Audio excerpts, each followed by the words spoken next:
Hello everyone, आज हम improper integrals and their convergence इस टॉपिक पर डिस्कस करेंगे। इम्प्रॉपर इंटीग्रल्स क्या होता है और ये कितने टाइप्स के होते हैं, उसकी कन्वर्जेंसी किस प्रकार चेक करते हैं। तो समझ लेते हैं पहले कि इम्प्रॉपर इंटीग्रल क्या होता है। देखो मैंने यहाँ पे लिखा हुआ है the integral a to b f dx is called an improper integral if either a or b or both a and b are infinite। Means क्या है इसका, या तो a इनफाइनाइट हो जाए या तो b इनफाइनाइट हो जाए, ठीक है, या a और b यानी कि बोथ कैसे हो, इनफाइनाइट हो, ठीक है। अभी एग्जांपल देखेंगे हम। और द इंटीग्रेंड f, इंटीग्रेंड क्या होता है, ये यहाँ पे जो इंटीग्रेशन के अंदर जो फंक्शन यहाँ पे लिखा होता है वो इसे इंटीग्रेंड बोला जाता है, ठीक है। इंटीग्रेंड f बिकम्स इनफाइनाइट, ठीक है, इनफाइनाइट या अनबाउंडेड बोलो उसे, on the interval a closed interval A B, यानी कि जो भी उसकी लिमिट दी होती है ना ए टू बी, उसकी जो लिमिट पुट करने पर जो हमारा फंक्शन है अनडिफाइन हो। जैसे कि एग्जांपल देखते हैं हम।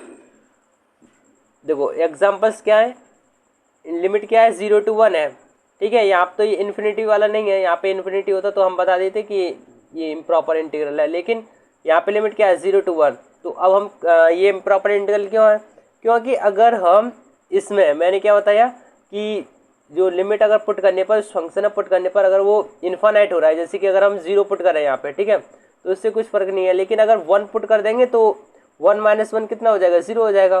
तो 1/0 क्या हो गया, ये इन्फाइनाइट हो जाएगा, ठीक है। इसी प्रकार इसको भी करेंगे, इसको इस तरह से लिख सकते हैं। आप देखो इसको अगर लिमिट यहाँ पे 0 पुट कर देंगे तो 1/0 इन्फाइनाइट हो जाएगा, ठीक है। तो ये भी इम्प्रॉपर इंटीग्रल है, तो इसको इस तरह से लिख सकते हैं हम, ठीक है। ऐसे ही अगर हम ये वाली लिमिट पुट करेंगे यहाँ पे 4, यहाँ पे 4 पुट कर दिया तो 4 - 4 0 हो गया, 1/0 इन्फिनिटी हो गया। अगर 0 भी पुट करेंगे तो 1/0 तब भी इन्फिनिटी हो रहा है, यानी कि दोनों पर ही ये इन्फिनिटी हो रहा है। देख कर ही बता सकते हैं इसमें इन्फिनिटी है, ये भी इम्प्रॉपर इंटीग्रल, ये भी। तो ये कुछ एग्जाम्पल्स थे। अब हम ये समझते हैं कि उसको कितने टाइप्स होते हैं, कि कौन पहचानेंगे कैसे, कौन सा फर्स्ट काइंड का है, कौन सा सेकेंड काइंड का है, ठीक है। तो टाइप्स ऑफ इम्प्रॉपर इंटीग्रल पर डिस्कस करते हैं अब। Improper integral of first kind, first kind का इम्प्रॉपर इंटीग्रल कौन सा होता है। देखो the integration a to b f dx is said to be improper integral of first kind if either a or b or a and b are infinite but the integrand f is bounded। या तो a infinite हो जाए या तो b infinite हो जाए, या तो दोनों इनफाइनाइट हो, ठीक है। ये हमने एग्जांपल लिखे हुए हैं, आप देख सकते हैं इंटीग्रेशन। इसमें देखो b वाली लिमिट इनफाइनाइट है, इसमें दोनों इनफाइनाइट है, और इसमें a वाली लिमिट इनफाइनाइट है। साथ ही में ये जो हमारा इंटीग्रेंड होता है वो कैसा होना चाहिए, बाउंडेड होना चाहिए। कंडीशन ये है कि जो इंटीग्रेंड f होना चाहिए वो कैसा होना चाहिए, बाउंडेड होना चाहिए, ठीक है। अब सेकंड काइंड का इम्प्रॉपर इंटीग्रल कौन सा होता है। The integration a to b f dx is said to be improper integral of second kind if f has number of points of infinite discontinuity in closed interval a, b। देखो second kind का improper integral क्या होगा, हमारे पास जो integration है उसमें देखो जो लिमिट दी होगी, अगर जो लिमिट में से किसी की वैल्यू पुट करने पर अगर वो फंक्शन कैसा हो रहा है, अनडिफाइन हो रहा है, यानी कि अगर उसको डिफाइन नहीं कर पा रहे। जैसे कि अगर हम इसमें जो लिमिट कितनी है, 0 to 1 है, अगर मैं इसमें 0 पुट करूँगा तो 1/0 क्या रहा है, इन्फाइनाइट हो रहा है, ठीक है, ये डिफाइन नहीं हो रहा है। अगर मैं यहाँ पर 1 भी पुट करता हूँ, ये वाली लिमिट, तब भी 1 - 1 0 हो जाएगा, तो 1/0 कितना हो जाएगा, इन्फाइनाइट हो जाएगा। ऐसे ही ये वाला, ठीक है। इस तरह से ये दोनों एग्जांपल किसके हैं, ये सेकंड काइंड के इम्प्रॉपर इंटीग्रल होता है ना, उसके हैं। डिस्कस करते हैं कि how to solve first kind improper integral. जो फर्स्ट काइंड के इम्प्रॉपर इंटीग्रल होते हैं उसको कैसे सॉल्व किया जाता है, ठीक है। इंटीग्रल 0 to ∞ f dx, ठीक है, ये फर्स्ट काइंड का इम्प्रॉपर इंटीग्रल होगा। इस तरह से होगा तो इसको कैसे सॉल्व करेंगे, उसको लिखेंगे, इनफाइनाइट है ना, उसको रिप्लेस करेंगे हम, t से रिप्लेस कर देंगे। तो लिखेंगे यहाँ पे limit t tends to infinity integral 0 to t f dx, ठीक है, where t is greater than a, यानी कि a वाली जो लिमिट होगी ना यहाँ पे कितनी है, 0, उससे बड़ी होनी चाहिए, ठीक है। तो आगे यहाँ पे लिखा हुआ है if the limit exist as a finite number. इसको सॉल्व करने के बाद कोई फाइनाइट नंबर आ रहा है, ठीक है, तो हम कहेंगे जो इम्प्रॉपर इंटीग्रल कैसा है, कन्वर्जेंट है। अगर कोई फाइनाइट नंबर आएगा तो लिमिट जो हमारा इंटीग्रल होगा कैसा होगा, कन्वर्जेंट होगा, otherwise is said to be divergent.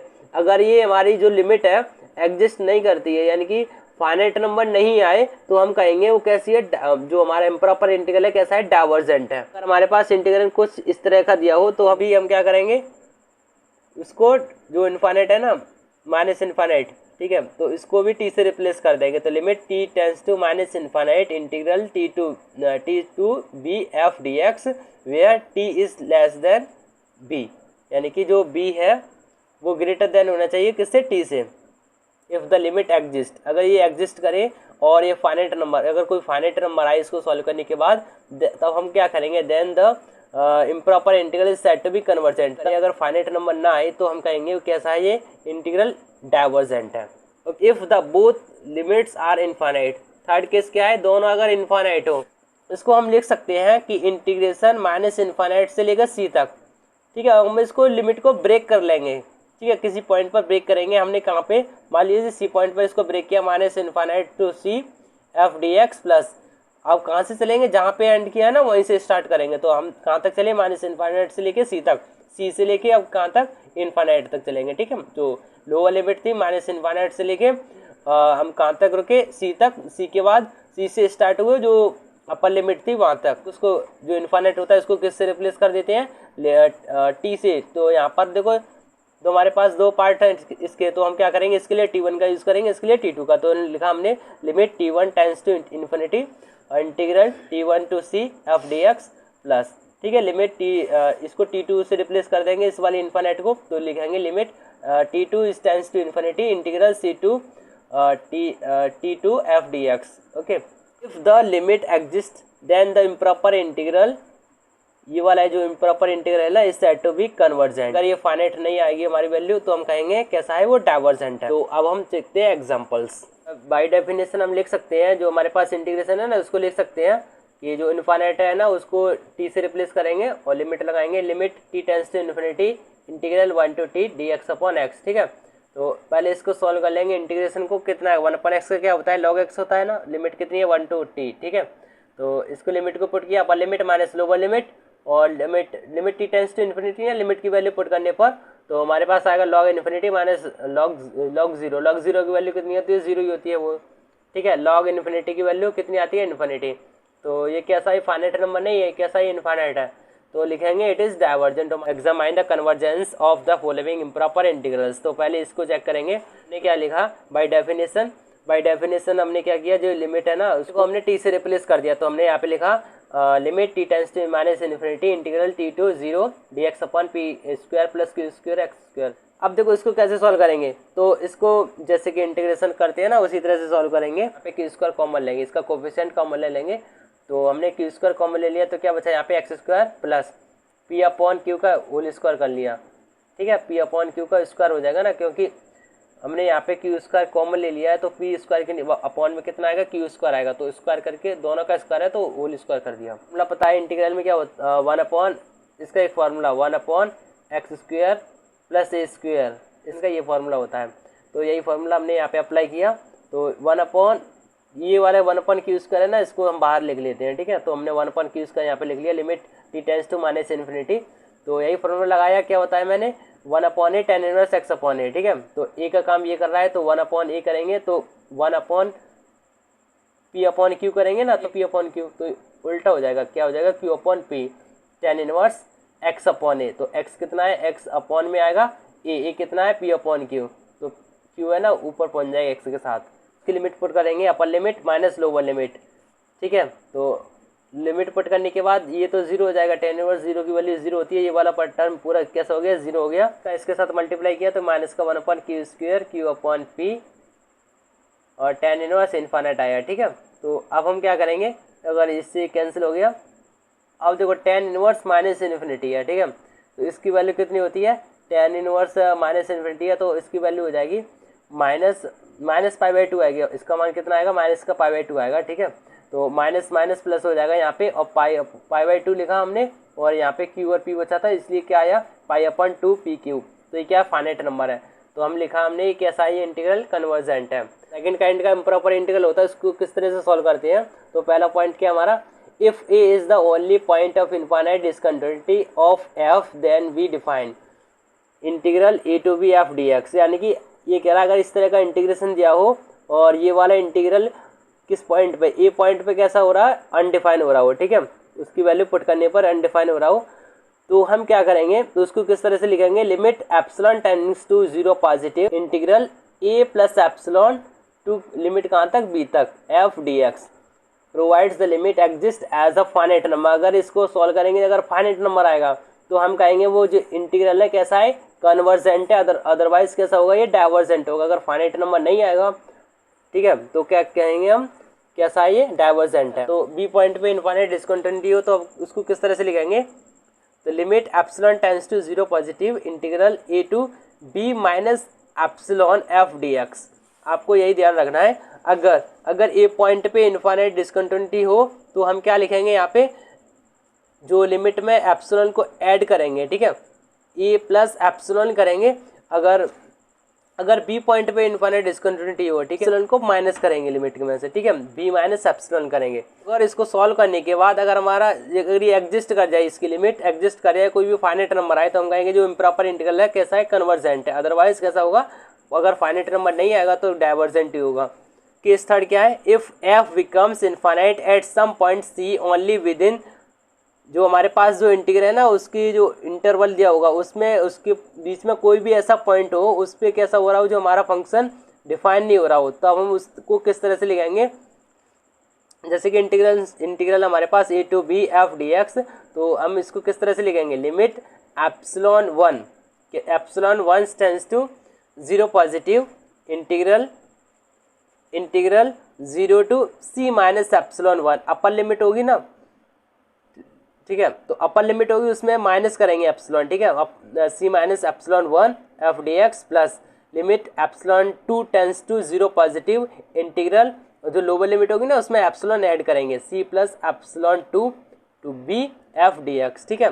बताया था ये कैसा है, सेकंड काइंड का इम्प्रॉपर इंटीग्रल है, क्योंकि इसमें इनफाइनाइट नहीं है और ये इसमें जो लिमिट की जो वैल्यू पुट करने पर ये फंक्शन कैसा हो रहा है, अनडिफाइनाइट है, क्योंकि 0 पुट करेंगे तो 1/0 इनफाइनाइट हो रहा है। इंटीग्रेशन दिया ना, उसको लिख सकते हैं इस तरह से, limit epsilon tends to 0 positive, इसकी इनफाइनाइट डिस्कंटिन्यूटी किस पॉइंट पे थी, 0 पे थी। अगर 0 पुट कर रहे थे तो 1/0 इनफाइनाइट हो रहा था, ठीक है। इसके लिए इसको किससे रिप्लेस करेंगे, limit epsilon tends to 0, epsilon से इसको रिप्लेस कर देंगे 0 को, ठीक है, तो लिख सकते हैं limit epsilon tends to 0 positive integral in epsilon to 1, और इसको 1 पर एक्स स्क्वायर को लिखा x की पावर -2 dx, ठीक है। इंटीग्रल जिस तरह से सॉल्व करते हैं ना उस तरह से हमने सॉल्व किया, और जो लिमिट है ना उसको लिखा।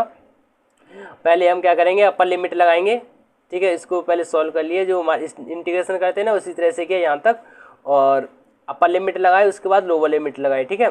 एप्सिलॉन की जगह पे 0 पुट कर देंगे तो इनफाइनाइट हो जाएगा ना, तो इनफाइनाइट में कुछ भी ऐड करो या माइनस करो तब भी इनफाइनाइट ही रहेगा, तो ये कैसा है हमारा, इनफाइनाइट ही आएगा। तो हम लिखेंगे कैसा है, ये हमारे पास फाइनाइट नंबर नहीं आ रहा है, ठीक है, फाइनाइट नंबर नहीं आ रहा है तो कैसा है, ये डाइवर्जेंट है। मैं इस वाली जो इंटीग्रल में 1 पुट कर दूं तो 1 - 1 0 हो जाएगा, तो 1/0 इनफाइनाइट। तो इसकी जो हमारे पास इंटीग्रल है ना वो किस पॉइंट पे है, इनफाइनाइट डिस्कंटिन्यूटी 1 पे है।